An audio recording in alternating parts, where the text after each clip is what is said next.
ॐ विश्वानि देव सवितर्धोरेतानि पराशुभ यद्भद्रं तन्न आशुभ। ॐ शांति शांति शांति।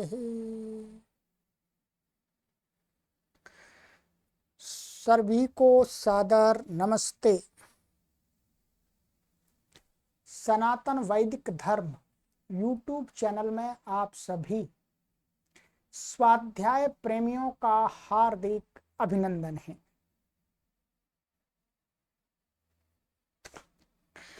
मित्रों, सत्यार्थ प्रकाश स्वाध्याय श्रृंखला में आज हम कक्षा संख्या 6 को पढ़ेंगे, 6th को पढ़ेंगे। 5 कक्षाएं मैंने आपको अभी तक पढ़ा दी हैं। प्लेलिस्ट में एक कॉलम बना दिया है, सत्यार्थ प्रकाश स्वाध्याय। उस पर आप क्लिक करेंगे तो आपको सारी कक्षाएं नीचे से क्रम से मिलेंगी। 1 2 3 4 5 6 नीचे से क्रम आरंभ होगा, ऊपर से क्रम आरंभ नहीं होगा, नीचे से होगा। ठीक है, चलिएगा। आपके मन में कोई प्रश्न आते हैं, कोई शंकाएं आती हैं तो आप अवश्य यहाँ पर कमेंट के माध्यम से हमें बता देंगे। तो उन शंकाओं को, उन प्रश्नों को हम आगे की कक्षा में समाधान करते जाएंगे अपने आज बुद्धि सामर्थ्य के अनुसार। आप संतुष्ट होंगे कि नहीं होंगे इसकी गारंटी नहीं ले सकते, क्योंकि कोई नहीं ले सकता। ठीक है, कोई भी गारंटी नहीं ले सकता कि किसी की शंका का कोई उत्तर दे और सोचेगा ये संतुष्ट हो गया। नहीं, ये सामने वाले के ऊपर निर्भर है, उसका समझने का कितना बुद्धि का स्तर है। ठीक है, चलिए तो आरंभ करते हैं मित्रों। और आप सभी से हम बार बार निवेदन तो करते ही रहते हैं कि इन कक्षाओं को अपने मित्रगणों को भी शेयर कीजिएगा, जिससे वो भी धर्म के विषय में जागरूक बने। आपकी जो नई संतानें हैं, आपके घर में युवक और युवतियां हैं, उनको भी बताइएगा, वो अवश्य इसका स्वाध्याय करें। वर्तमान समय में जो हमारी युवक पीढ़ी है, नई पीढ़ी है, उसके लिए ये पुस्तक बहुत ही आवश्यक है, ध्यान दें। तो चलिएगा चलिएगा, हमने आपको ये पढ़ रहे थे, हम प्रमाणों की बात यहाँ पर महर्षि दयानंद सरस्वती जी कर रहे थे। ये कर रहे थे तो ये सारे प्रमाण दिए थे। तो यहाँ पर क्या है, इतना कर लिया था। ये कैवल्य उपनिषद वाला था, इसको इसकी हिंदी हमने पढ़ ली थी। ठीक है, अब ये जो आगे के प्रमाण दिए थे संस्कृत के, इसकी हिंदी और बता रहे हैं महाराज जी, तो उसको देख लेते हैं। ठीक है, ये 7 हो गए थे, अब देखते हैं आगे।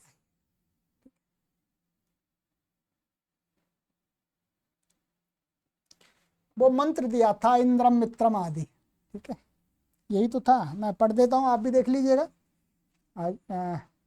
ये था, इंद्रम मित्रम वरुणम अग्निमाहु रथो दिव्यस स सुपर्णो गरुत्मान एकम सद विप्रा बहुधा वदंत्यग्निम यमम मातरिश्वानम आहु। ये बहुत प्रसिद्ध मंत्र है। ठीक है, कि एकम सद विप्रा बहुधा वदंती, माने जो विप्र लोग हैं उस एक ही परमपिता परमेश्वर को बहुधा माने अनेक नामों से पुकारते हैं। वो अनेक नाम इसमें दे दिए, इंद्र मित्र वरुण अग्नि है, दिव्य सुपर्णा गरुत्मान। ठीक है, ये नाम दिए हैं। मातरिश्वा, तो उसके बारे में बता रहे हैं। कहते हैं जो एक अद्वितीय सत्य ब्रह्म वस्तु है, उसी के इंद्रादि सब नाम हैं। क्या? अद्वितीय का अर्थ है कि जिसके समान कोई दूसरा नहीं है, नहीं हो सकता है, न होगा, न था, उसको अद्वितीय कहते हैं। संस्कृत में कहेंगे तो इसकी व्याख्या ऐसे करेंगे, येन तुल्यः न द्वितीयः विद्यते अभूत भविष्यति वा सः अद्वितीयः। जिसके समान कोई दूसरा है नहीं, नहीं था और नहीं होगा, ऐसी सत्ता को क्या कहा है? अद्वितीय। तो ऐसी वो सत्ता कौन सी है? कहते हैं वो सत्य ब्रह्म। वस्तु है, वस्तु, आप घबरा मत जाइएगा, वस्तु की, वस्तु संस्कृत का शब्द है, ठीक है। तो परमपिता परमेश्वर एक ऐसी अद्वितीय परम सत्ता है। महर्षि दयानंद सरस्वती जी मान रहे हैं। जो लोग कहते हैं महर्षि दयानंद सरस्वती जी नास्तिक हैं, वो नहीं मानते, अरे भाई कितनी बार तो परमात्मा को ही तो बता रहे हैं, ये परमात्मा को ही तो बता रहे हैं, ढोल पीट पीट करके बता रहे हैं भाई परमात्मा है, परमात्मा परमात्मा परमात्मा। तो कहते हैं उसी के इंद्र आदि सब नाम हैं। इस मंत्र के अंदर जो नाम आए हैं, क्या नाम आए हैं? इंद्र, मित्र, वरुण, अग्नि, और आगे आपका दिव्य, दिव्य, सुपर्ण, गरुत्म, गरुत्मान, और आपका मातरिश्वा, ये सारे उसी परमात्मा के नाम हैं। अब इसकी व्याख्या करेंगे मंत्र में जो शब्द आए हैं। कहते हैं द्युषु शुद्धेषु पदार्थेषु भवः दिव्यः। परमात्मा को इस मंत्र में दिव्य कहा है। वो दिव्य किस लिए है? द्युषु, द्युषु का अर्थ का शुद्धेषु, शुद्ध पदार्थ में होता है। अर्थात शुद्ध माने जो भी, शुद्ध का अर्थ ये नहीं है कि वो अपवित्र पदार्थों में नहीं है। अर्थात अपवित्रता तो विकृति जब आती है तब आती है। प्रकृति में जब विकृति आती है तब वो अपवित्र बनता है। जैसे ही वो फिर दोबारा प्रकृति में चला जाता है तो शुद्ध हो जाता है। तो कहते हैं द्युषु अर्थात शुद्धेषु पदार्थेषु भवः, मन रहने वाला, या कह सकते हैं सब पदार्थों में रहने वाला। सभी पदार्थ वस्तुतः अंततः शुद्ध हैं। आत्मा भी मलिन हो जाती है, परंतु जब हम उसको बुरे संस्कार उससे डिलीट कर देते हैं, हटा देते हैं, तो शुद्ध हो जाती है। ठीक है, तो इसलिए उस परमात्मा को कहते हैं दिव्य। शोभनानि पर्णानि पालनानि पूर्णानि कर्माणि वा यस्य सा सुपर्ण, यहाँ आया नहीं, सुपर्ण नाम आया है, ठीक है।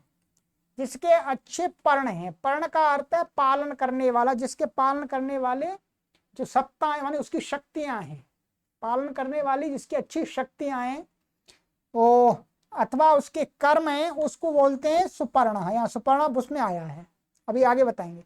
यो गुरुआत्मा सा गुरुत्मान, जो गुरु आत्मा माने जो सबसे श्रेष्ठ है, परम आत्मा है, परम सत्ता है, हम आत्माओं से वो श्रेष्ठ है, गुरु है, इसलिए उसको गरुत्मान का। यो मातरिश्वा वायुरिव बलवान स मातरिश्वा, जो ये वायु है, सांसारिक माने भौतिक वायु है, उसको भी मातरिश्वा कहा जाता है। जैसे वो बलवान होती है, बड़े बड़े वृक्षों को उखाड़ के फेंक देती है, जब आंधी आती है मकान और राजमहलों को, नगरों को उखाड़ के फेंक देती है, तूफान आते हैं तो वो जैसे वायु बलवान है, वैसे ही परमपिता परमेश्वर भी बलवान है, इसलिए उसको भी कहते हैं मातरिश्वा। अब ये यहां से बता रहे हैं हिंदी में। दिव्य जो प्रकृत्यादि दिव्य पदार्थों में व्याप्त है, वही बात आ गई। प्रकृत्यादि माने जो मूल पदार्थ है। देखिएगा, मानिएगा एक मोटे, हम व्यावहारिक बात मान लेते हैं, व्यावहारिक, जैसे आम है, आम जब पका हुआ है, एक मन नेचर वही बिल्कुल पक गया है, सही सही है, और वो वही आम यदि सड़ गया तो गंदा हो गया, सड़ गया, गंदा हो गया, मलिन हो गया, और मलिन होकर के कुछ समय तक वो मलिन रहेगा, फिर दोबारा वो अपने जिन जिन भूतों से बना हुआ मिल जाएगा, फिर पवित्र हो जाएगा। तो वही कहा प्रकृत्यादि जो दिव्य पदार्थ है उनमें व्याप्त है परमात्मा, इसलिए उसको बोलते हैं दिव्या। सुपर्णा मन जिसके उत्तम पालन और पूर्ण कर्म है, ठीक है। गरुत्मान, यहाँ पर उत्तम पालन और पूर्ण कर्म, उसकी जो कर्म है वो क्रियाएं वो पूर्ण है, अपूर्ण नहीं है, ठीक है। संसार को उसने बनाया तो ऐसा नहीं कि बीच में छोड़ दिया हो आधा बना दिया आधा छोड़ दिया। जो भी कोई कार्य है उसकी जो ईक्षण शक्ति से उत्पन्न होते हैं वो पूर्ण होते हैं, ना उनमें अधिकता होती है ना उनमें न्यूनता होती है। और उसका उत्तम पालन का अर्थ है उसके द्वारा प्राणियों को अपने जीवन चलाने के लिए उत्तम सामग्री माने पूर्ण सामग्री प्राप्त है, इसलिए उसका जो पालन करने के जो पदार्थ हैं वो भी पूरे हैं, सही हैं, ठीक है। शाकाहारी प्राणियों को शाकाहार दिया हुआ है, मांसाहारी प्राणियों के लिए मांसाहार की भी व्यवस्था होती है। परंतु कुछ लोग ऐसे होते हैं कि शाकाहार भी खा जाते हैं मांसाहार भी खा जाते हैं ठीक है, सर्वभक्षी। तो यहां पर कहते हैं कर्म है गरुत्मान जिसका आत्मा अर्थात स्वरूप महान है। गरुत्मान इसको मतलब उसका आत्मा मतलब स्वरूप से महान है, सबसे महान है। इसलिए मातरिश्वा जो वायु के समान अनंत बलवान है, सरल है। इसलिए परमात्मा के दिव्या सुपर्णा गरुत्मान मातरिश्वा ये नाम है। और इसमें इंद्र मित्र भी आए, उनके व्याख्यान उन्होंने नहीं किया है, आगे करेंगे, ठीक। शेष नामों का अर्थ आगे लिखेंगे, जो इसमें इंद्र मित्र रह गए हैं तो आगे जो 100 नामों का व्याख्यान है इस प्रथम समुल्लास में, उसमें इंद्र मित्र आदि आएंगे, उनको छोड़ दिया अभी, ठीक है। चलिएगा, अब आगे मंत्र दिया था भूमि रसी आदि था, तो उसके परमात्मा को भूमि आदि भी कहते हैं। तो भवंती भूतानि यस्याम सा भूमि, भूमि को भूमि क्यों कहते हैं? तो वैयाकरण लोग कहते हैं, संस्कृत के जो व्याकरण को जानने वाले, भवंती भूतानि माने भूत जिसमें रहते होते हैं, उत्पन्न होते हैं, जहां रहते हैं, जिनकी सत्ता रहती है, वो होता है भूमि। तो यहाँ पर भूतानि माने जो संपूर्ण भूत हैं वो कहाँ रह रहे हैं? परमपिता परमेश्वर रूपी सत्ता में विराजमान है। तो इसलिए परमात्मा को भी क्या कहा गया? भूमि कहा गया है, ठीक है। हम भी परमात्मा में विद्यमान है, आप भी परमात्मा में, सभी परमात्मा में, इसलिए उसको भूमि नाम दिया है। तो भवंती भूतानि यस्याम सा भूमि, जिसमें सब भूत अर्थात प्राणी होते हैं, इसलिए ईश्वर का नाम भूमि है। शेष नामों का अर्थ आगे लिखेंगे। इसमें और भी नाम आए थे, क्या नाम आए थे इसमें जी? ये भूमि आया था, भू आया था, विश्वधा आया था, और धरती आया था, पृथ्वी आया था, ये आए थे, ठीक है। आदित्य आया था। तो इन नामों की व्याख्या आगे जो 100 नाम है उनमें करेंगे, ठीक है। तो इन्होंने ये कह दिया कि यहाँ पर भूमि आया है, भूमि रसी है, तो भवंती भूतानि यस्याम सा भूमि, जिसमें सभी भूत प्राणी रहते हैं, अर्थात जिसमें रहते हैं, अर्थात जिसके साथ, माने परमपिता परमेश्वर संपूर्ण ब्रह्मांड में व्याप्त है, और सभी प्राणी भी उसी ब्रह्मांड में ही रहते हैं, उस ब्रह्मांड से बाहर नहीं रहते हैं, ये कहने का तात्पर्य है, ठीक है। परमात्मा के अंदर रहते हैं, अंदर का मतलब परमात्मा जो चेतन तत्व उसके अंदर रहते हैं, ऐसा नहीं है, उसके सानिध्य से रहते हैं, इसलिए ही उसका नाम, परमात्मा का नाम भूमि है। और कहते हैं आगे मंत्र आया था, इंद्रो महना रोदसी पा प्रथच्छवा इंद्र सूर्य मरोचयत इंद्रेह विश्वा भुवनान ये मेरे इंद्रे स्वानास इंदव। तो यहां पर ये इंद्रो महना ये लिया इन्होंने, ठीक है। इस मंत्र में इंद्र शब्द परमेश्वर का ही नाम है, इसलिए यह प्रमाण लिखा है। ये जो मंत्र प्रमाण के रूप में दिया है, क्योंकि यहाँ पर इंद्र पहले भी आया था, परंतु यहाँ इंद्र इंद्र है ऐसा अर्थ में आया है, तो इंद्र ही परमात्मा है, इसलिए इसको लिखा है। इंद्र की व्याख्या आगे करेंगे 100 नामों में, ठीक है। तो ये परमेश्वर का ही नाम है इंद्र, यहाँ कोई दूसरा व्यक्ति नहीं है, कोई दूसरा देवता नहीं है, ठीक है। ऐसे बोलते हैं इंद्रदेव बरसा रहे हैं, ऐसा नहीं है, वो परमात्मा ही का नाम इंद्र है, उसी की शक्ति, वो इंद्र शक्ति वाला है, ठीक है। इसलिए यहाँ प्रमाण ये लिखा है, 10वां हो गया। फिर आ गया प्राणाय, प्राणाय वाला था हमारा। प्राणाय नमो यस्य सर्वमिदं वशे यो भूतः सर्वस्येश्वरो यस्मिन् सर्वं प्रतिष्ठितम्। ये लिया था अथर्ववेद का। तो यहाँ पर कहते हैं जैसे प्राण के वश में सब शरीर इंद्रियां होती हैं, वैसे परमेश्वर के वश में सब जगत रहता है। अतः परमेश्वर सबका नियंत्रक है, कह सकते। तो यहाँ पर परमात्मा को प्राण कहा है, प्राणाय नहीं प्राण। ये प्राणाय तो क्या है, संस्कृत में शब्द रूप चलते हैं, तो प्राण का ही प्राणाय बनता है। तो मुख्य रूप से तो ये शब्द क्या है, वास्तव में प्राण, ये प्राण है। चलिएगा, ये हो गया, ये प्रमाणों के बारे में बता दिया, थोड़ा थोड़ा सा इशारा कर दिया, संकेत कर दिया कि देखो ये सब नाम परमात्मा के, ये अलग अलग नहीं है। इसी प्रकार से अन्यत्र भी हमें समझना है। अब आइएगा आगे कहते हैं, इत्यादि प्रमाणों के ठीक ठीक अर्थों के जानने से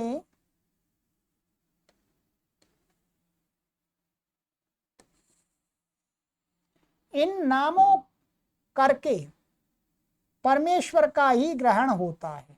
यहाँ पर ये कहना चाह रहे हैं इत्यादि और भी इसी प्रकार से प्रमाणों को ठीक ठीक, प्रमाणों के ठीक ठीक अर्थों को जानने से क्या होता है, इन नामों करके, ये थोड़ा हिंदी उनकी है क्योंकि गुजराती भाषी थे स्वामी जी, तो ये नाम जानने से, इन नामों से, इन नामों करके, नामों ने इन नामों को रख करके, परमात्मा को के इन नामों को रख करके क्या परमात्मा का ही ग्रहण होता है, ये कह रहे हैं, ठीक है। क्योंकि ओम और अग्नि, अग्नि नामों के मुख्य अर्थ से परमेश्वर का ही ग्रहण होता है।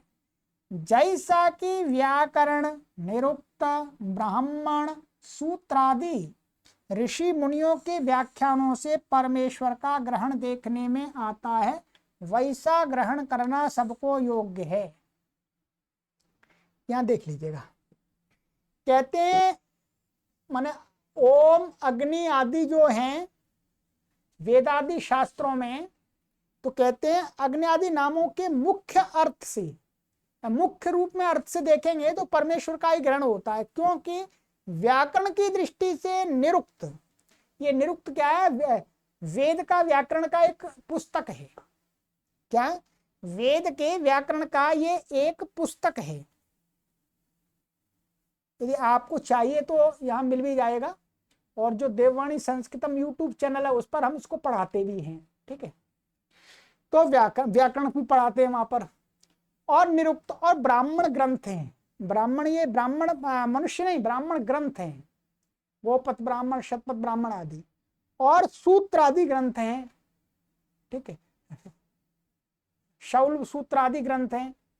और ऋषि मुनियों के व्याख्यानों से, और ऋषि मुनियों ने अपने व्याख्यानों में परमेश्वर का ही ग्रहण किया है, उन्हें उसी को बताया है, इसलिए देखने में यही आता है कि इनका मुख्य अर्थ तो परमात्मा में ही घटता है। वैसा ग्रहण करना सबको योग्य है, सभी लोगों को वैसा ही ग्रहण करना चाहिए।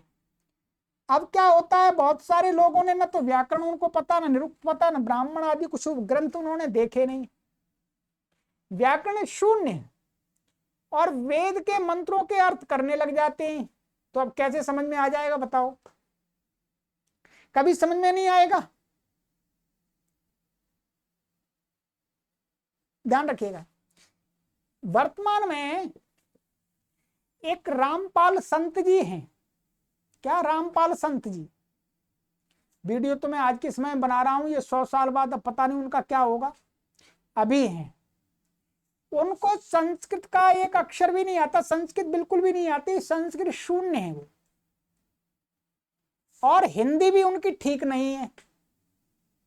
क्या है? हिंदी भी उनकी ठीक नहीं है, परंतु वो क्या है, वेद के मंत्रों को ले ले करके और अपने मनमानी से उलट पुलट कुछ भी बता रहे हैं लोगों को। बताइएगा, ये है पाप का कार्य कि नहीं है? भाई वेद के मंत्रों को समझने के लिए ये यहाँ पर बताया व्याकरण पढ़ना चाहिए, व्याकरण पढ़ने में समय लगता है, निरुक्त पढ़ना चाहिए, ब्राह्मण ग्रंथ पढ़ने चाहिए, उपनिषद पढ़ने चाहिए, और जो सूत्र आदि ग्रंथ हैं वैदिक साहित्य में उनका अध्ययन करना पड़ता है, और ऋषि मुनियों के उपदेशों को स्वाध्याय करना पड़ता है, ऋषियों के जो व्याख्यान भाष्य हैं उनको स्वाध्याय करना पड़ता है, तब जाकर के वेद के मंत्रों का अर्थ हम कर सकते हैं। ठीक है,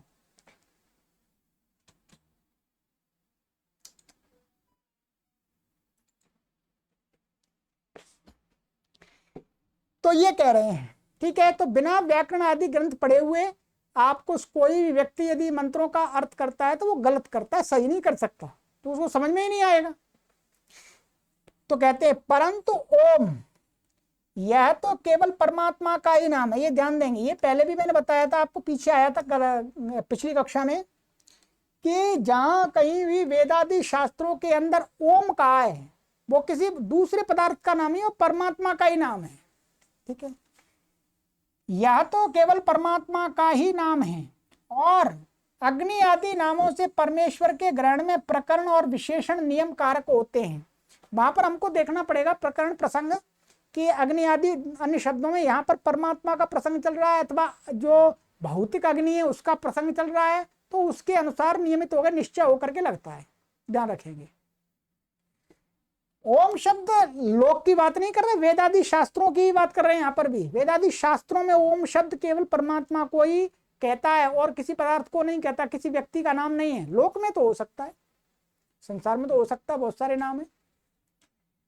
इससे यह क्या सिद्ध हुआ कि जहां जहां स्तुति, प्रार्थना, उपासना, सर्वज्ञ, व्यापक, शुद्ध, सनातन और सृष्टिकर्ता आदि विशेषण लिखे हैं, वहीं वहीं इन नामों से परमेश्वर का ग्रहण होता है। ध्यान रखेंगे, जैसे कहीं अग्नि शब्द आया और साथ में वहां पर क्या है, स्तुति का विषय चल रहा है, प्रार्थना का विषय चल रहा है, उपासना का प्रसंग चल रहा है, अथवा सर्वज्ञ की सत्ता का प्रसंग चल रहा है, व्यापक की सत्ता का, अथवा शुद्ध पवित्र का, सनातन का, सृष्टिकर्ता आदि विशेषण लिखे हुए हैं वहां आसपास में, तो क्या है, फिर हमको क्या समझना चाहिए, इस अग्नि, वायु आदि शब्दों का अर्थ क्या है, परमेश्वर। ठीक है, और जहां जहां ऐसे प्रकरण हैं, ध्यान रखेंगे, अब ये बता रहे जहां जहां ऐसे प्रकरण हैं कि जहां पर ना तो स्तुति का प्रसंग है ना प्रार्थना आदि का है, वहां पर उन नामों से अन्य पदार्थों का भी ग्रहण किया जाता है, किया जाना चाहिए, करना चाहिए। अब यहां पर महाराज जी एक उदाहरण दे रहे हैं, देखिएगा, ये इन्होंने यजुर्वेद का मंत्र लिया है, बहुत अच्छा मंत्र है। कहते हैं ततो विराट जायत विराजो अधिपुरुषः श्रोत्राद्वायुश्च प्राणश्च मुखादग्निरजायत तेन देवा अयजन्त पश्चात् भूमिमथो पुरः। ये यजुर्वेद का है, यजुर्वेद के 31वें अध्याय का है, मंत्र संख्या लिखी नहीं इन्होंने। ठीक है, तो वहां देख सकते हैं, 31वें अध्याय में देख लीजिएगा। अब यहां पर इसका नीचे एक और है, ये यजुर्वेद का ले लिया। अब ये तैत्तिरीय उपनिषद का भी वचन ले रहे हैं। तस्माद् वा आत्मना आकाशः संभूतः आकाशात् वायुः वायोरग्निः अग्निरापः अद्भ्यः पृथिवी पृथिव्या ओषधयः ओषधिभ्योऽन्नम् अन्नाद् रेतः रेतसः पुरुषः स वा एष पुरुषोऽन्न रसमयः। ये क्या है, तैत्तिरीय उपनिषद का वचन है। अब यहां पर ये हिंदी बता रहे हैं, देखिएगा क्या कह रहे हैं। ऊपर वाले मंत्र में ऐसे प्रमाणों में विराट, विराट शब्द आया था, विराट अजायत, पुरुष देव, आकाश, वायु, अग्नि, जल, भूमि आदि, ये इसमें नाम आए सारे। आकाश हो गया, ठीक है, ये वायु, अग्नि आदि इसमें आए हैं। नाम लौकिक पदार्थों के होते हैं, ठीक है।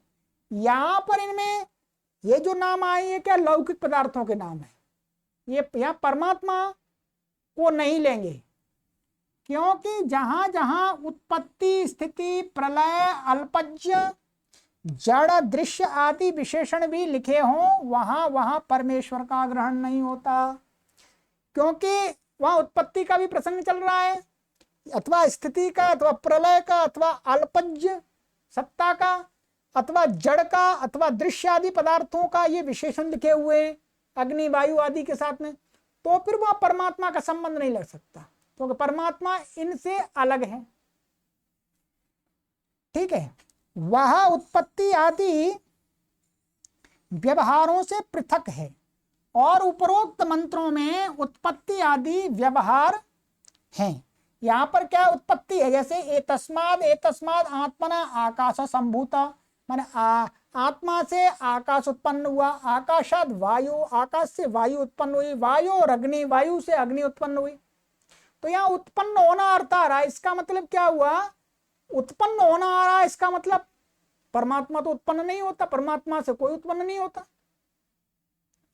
तो वही कह रहे हैं, उपरोक्त मंत्रों में उत्पत्ति आदि व्यवहार है, इसी से यह विराट आदि नामों से परमात्मा का ग्रहण न हो के